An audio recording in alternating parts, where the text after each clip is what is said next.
Olá pessoal, hoje eu pretendo iniciar uma série de conversações com vocês acerca das ações possessórias.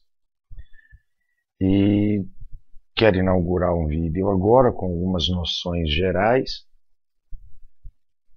e falar um pouco de ações que não são possessórias, mas podem levar a uma má compreensão em função dos institutos que tratam, e nos vídeos subsequentes tratar propriamente da reintegração, da manutenção e do interdito como institutos eminentemente possessórios, ok?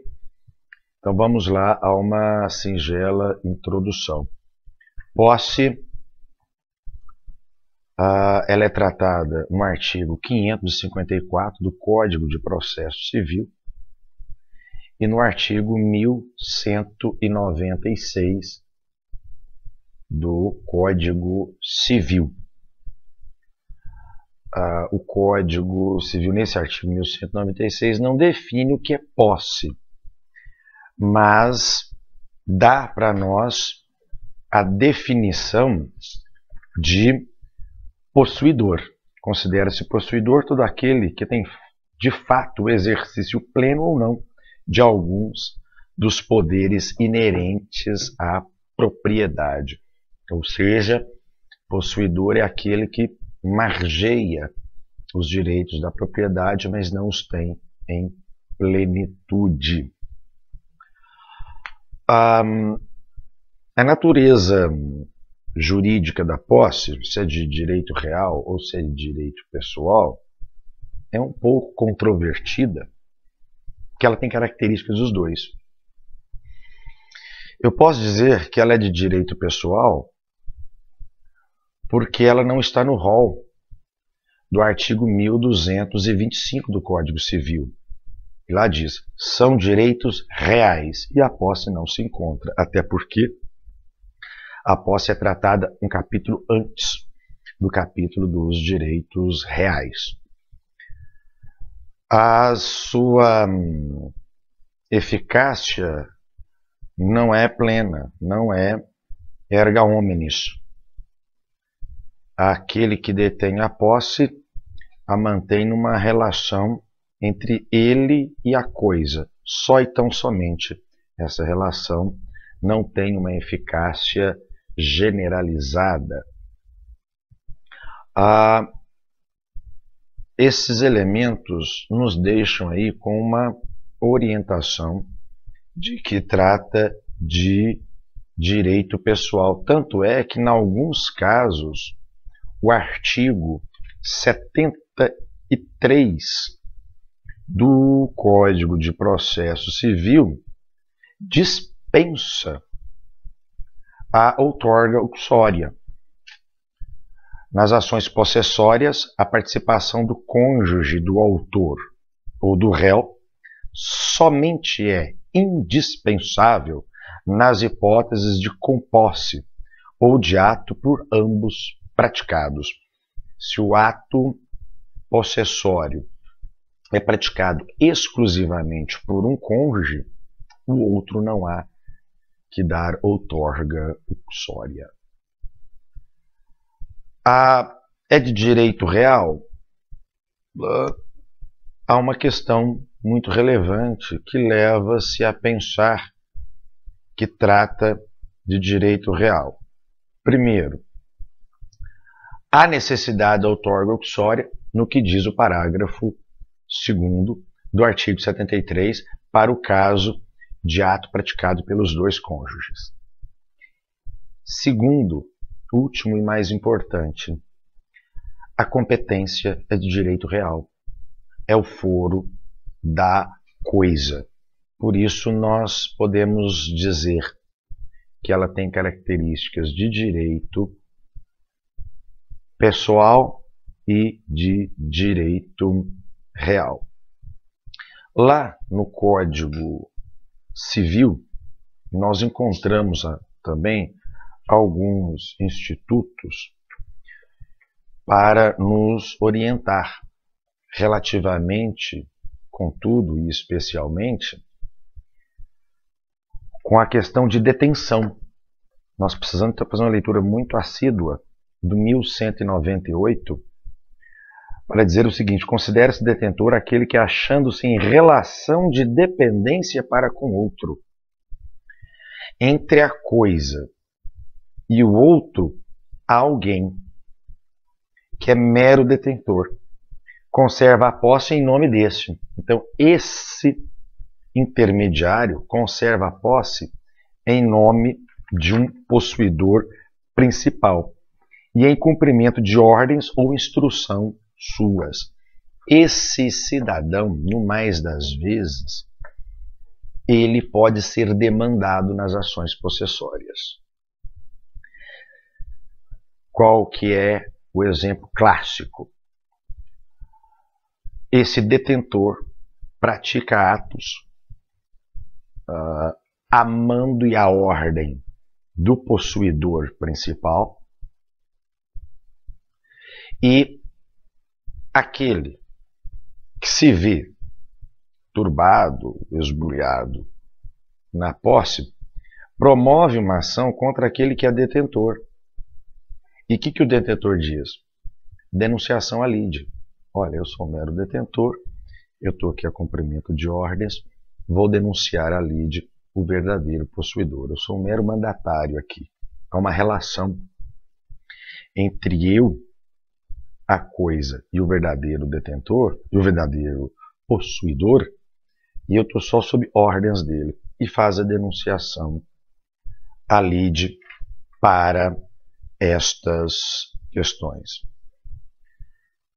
Segunda questão também de generalidade sobre a posse é o desforço imediato, ocasião em que o possuidor, turbado ou esbulhado, na dicção do 1210 do Código Civil, ele promove atos de defesa que não podem ir além do indispensável à manutenção e à reintegração da posse naquele momento iminente. Eu gosto muito de pegar esse artigo e fazer um paralelo com ele relativo àquele artigo 25 do Código Penal, que é a legítima defesa. Ou seja, a agressão tem que ser injusta, iminente, contemporânea, imediata, e os atos de desforço devem ser suficientes, moderados, com os recursos que tem à mão para se livrar dessa agressão que é injusta, que é malévola à pessoa. Então, tem que agir com muita ponderação. E, claro, eu recomendo que depois isso, para não estender o litígio, vá ao Poder Judiciário e promova as ações possessórias próprias para que isso seja ratificado pelo juiz, esses atos de desforço sejam ratificados, como é possível na tutela de urgência de caráter possessório, nós vamos falar nisso no outro vídeo, e se faça a celebração judicial dessa questão possessória. Que eu entendo e reputo de maior importância para as possessórias são essas questões que vieram até agora, nesses poucos minutos, com os aprofundamentos que nós fazemos em sala de aula. Mas como eu costumo brincar com meus alunos, a aula de ações possessórias não começa com ações possessórias.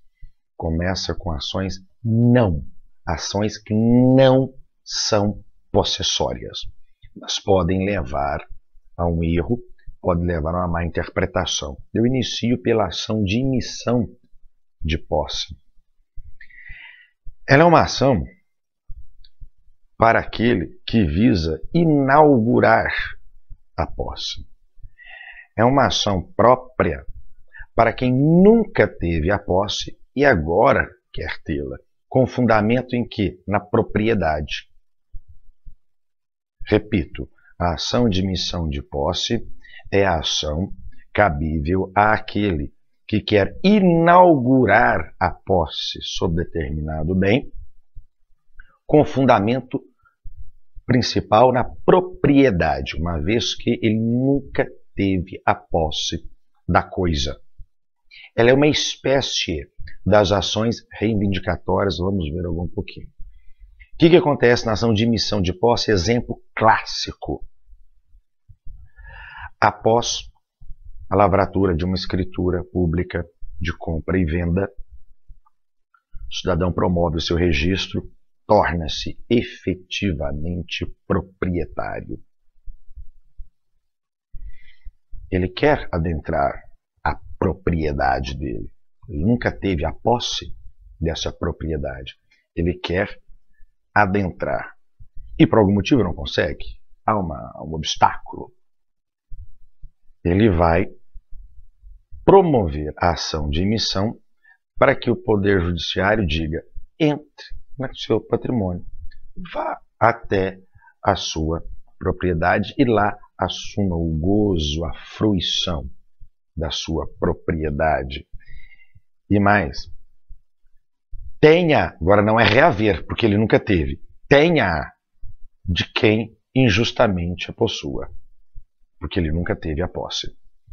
Essa é a essência maior da emissão de posse. Essa cláusula no contrato de escritura pública de compra e venda chama cláusula constituti possessiones. Constitui a pessoa na posse do imóvel de acordo com os dizeres dessa cláusula. Pode ser que a pessoa adquira o imóvel agora, a propriedade do imóvel agora, mas só vai ser emitido na posse daí a tanto tempo. Muito comum, a gente compra o imóvel e o morador fica ali mais 2, 3 meses.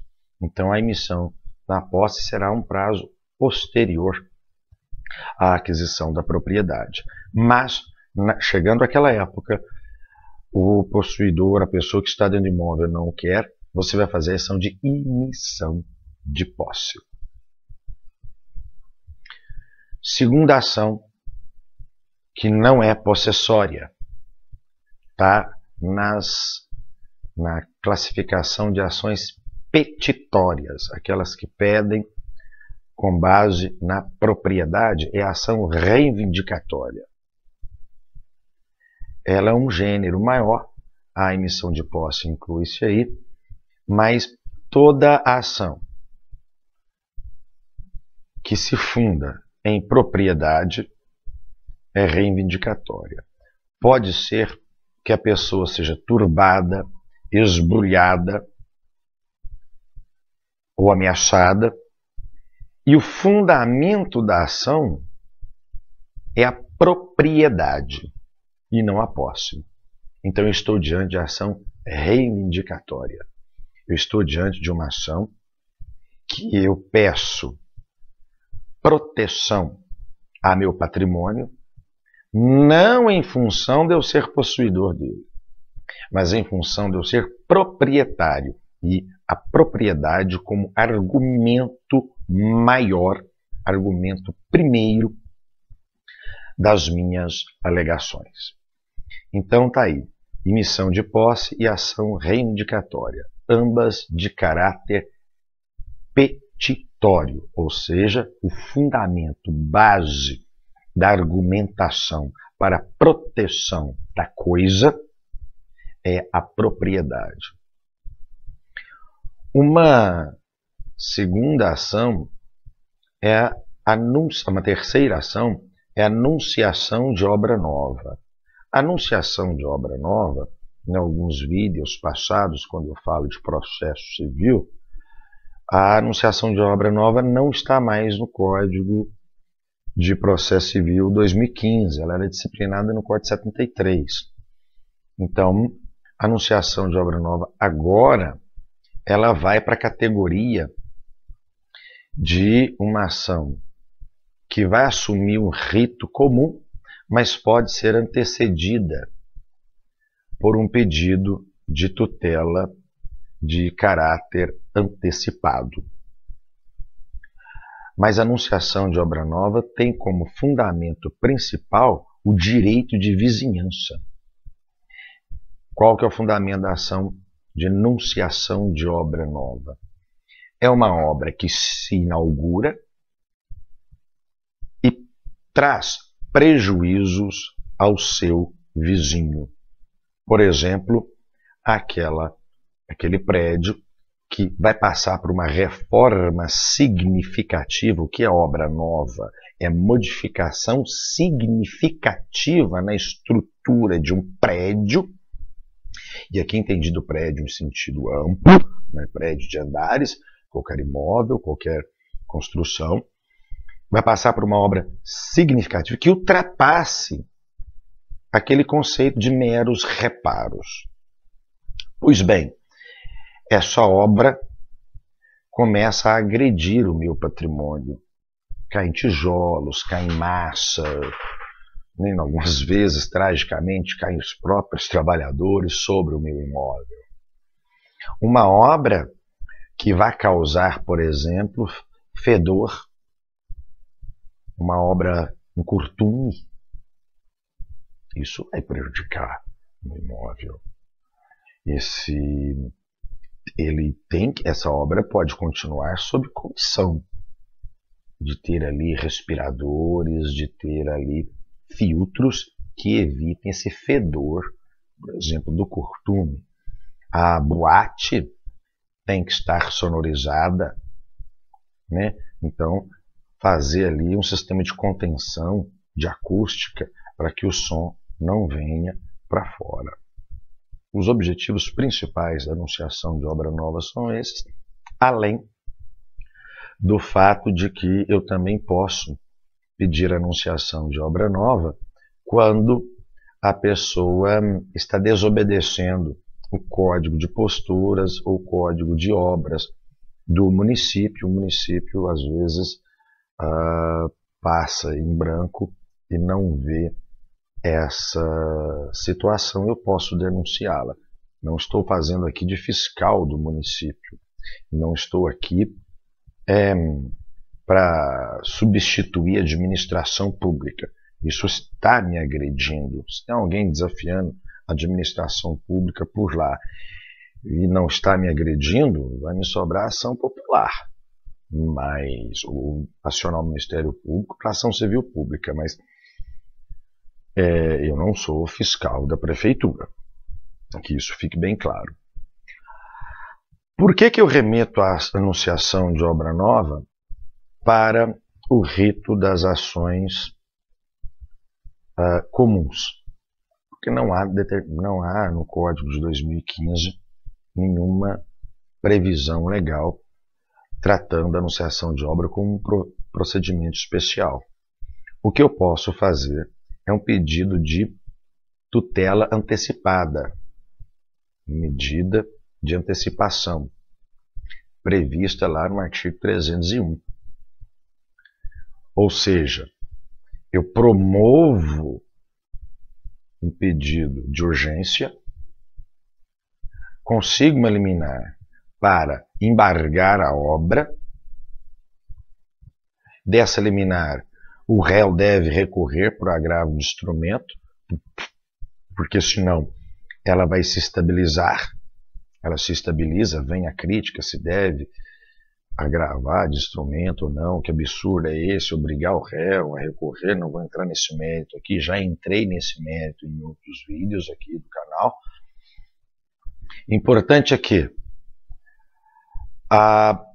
conseguido o embargo da obra, se não houver nenhuma atitude, vai se tornar estável essa tutela antecipada, essa tutela de urgência de caráter antecipado. Por que antecipado? Porque o mérito principal quem for emendar a inicial depois, para prosseguir pelo rito comum, vai pedir das três uma, ou faça pedidos alternativos. Demolição da obra, paralisação da obra como está, ou continuação da obra sob condições. Então são três os pedidos a serem feitos na anunciação de obra nova. Por isso o embargo é um pedido que antecipa, parcela daquele aditamento do pedido principal, que é próprio lá das tutelas de urgência. Ok? Então, as obras em condomínio também, às vezes um condômino está fazendo uma obra dentro da área comum, a gente vai fazer o embargo dessa obra, né? Então, não é anunciação de obra nova aquela obra que o seu vizinho, e aqui vizinho não é o de parede meia, pode estar até a um quarteirão, vai depender das circunstâncias fáticas da situação. Veja que aquele meu primeiro exemplo do curtume não precisa da parede meia, pode estar bem mais distante, mas esse cheiro pode me prejudicar. É o caso de embargo da obra e pedir que, se ela tiver que continuar, continue sob condições com um projeto que impeça o fedor de se propagar pelo meio ambiente. Nesse exemplo entra até a questão aí, né, ambiental, mas no exemplo da boate, que a obra continue sob condição de fazer isolamento acústico. Então essa é a anunciação de obra nova, às vezes pode ser confundida com possessória, não tem caráter possessória, tem caráter de direito de vizinhança. Uma quarta ação que pode ser objeto aí de determinados conflitos, determinadas elucubrações, se é possessória ou não, é a ação de embargo de terceiro. Virei aqui no canal com um vídeo especialmente programado para as ações de embargo de terceiro. Mas aqui vou dar uma palhinha do que seja embargo de terceiro, não pretendo aqui esgotar assunto que a gente esgota em sala de aula com os alunos, aqui são meras reflexões para reavivar outros debates. Embargo de terceiro, ele visa recuperar a posse que foi perdida por uma decisão judicial. O que é embargos de terceiro? É a ação cabível àquele que, não sendo parte num determinado processo, sofre efeitos na sua posse, na posse de seus bens, na sua propriedade também, por ato judicial praticado naqueles autos. Tem lá autor e réu, geralmente exequente, executado, e o juiz determina uma penhora e penhora um patrimônio que não é do executado, é de outra pessoa, que está ali alheia àquele processo.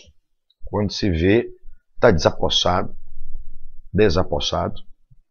dos seus bens, ele vai fazer os embargos de terceiro. Não é uma agressão, vamos dizer, ilícita, como nos outros casos.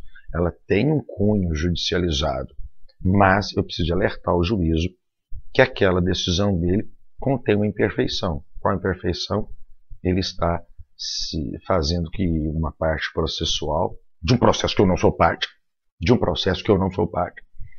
seja favorecida com o meu patrimônio. Isso não se pode. Por fim, quinta e última ação, também de natureza do direito de vizinhança, é a vistoria ad perpetuam rei memoria. Eu já tratei dela aqui em outros vídeos, recomendando-a a uma especialidade de procedimento que é uma criação da doutrina, da jurisprudência, dos advogados com os juízes. A que se presta a ação de vistoria ad perpetuam rei memoria, traduzindo do latim vistoria, para ficar na memória eternamente aquela coisa. Antes de iniciada uma obra, mas que inquestionavelmente será feita, por exemplo, sondagens de terreno. São atos preparatórios para uma obra, né? A fixação de uma placa no imóvel, em breve nesse local, prédio, edifício, loja, tal, e você vê que vai derrubar aquilo ali tudo, já, o cercamento com tapumes, a fixação daqueles perfuradores, batistacas, se instalando ali e tudo. Você faz a vistoria ad perpetuam rei memoriam para a memória do seu imóvel. Vai-se ao Poder Judiciário, convida aquele construtor, é um convite, aquele construtor que vai iniciar a obra não está iniciada, porque caso contrário eu vou fazer anunciação de obra nova, para vistoriar o seu imóvel e ver que o seu imóvel não possui rachaduras, as telhas estão todas intactas, o muro divisório não possui trincas, né? Não há rebaixamento de piso. Para quê? Fazer o alerta a esse vizinho que se a obra dele prejudicar o seu, você já tem uma prova pré-constituída de como era a situação do seu imóvel antes daquela construção. Uma ação muito pouco utilizada e de uma eficácia enorme, uma eficácia preventiva. Ela tem um pouco de natureza de produção antecipada de provas, mas a produção antecipada de provas, ela pede que você indique qual processo você vai promover depois, que promova esse processo com rapidez.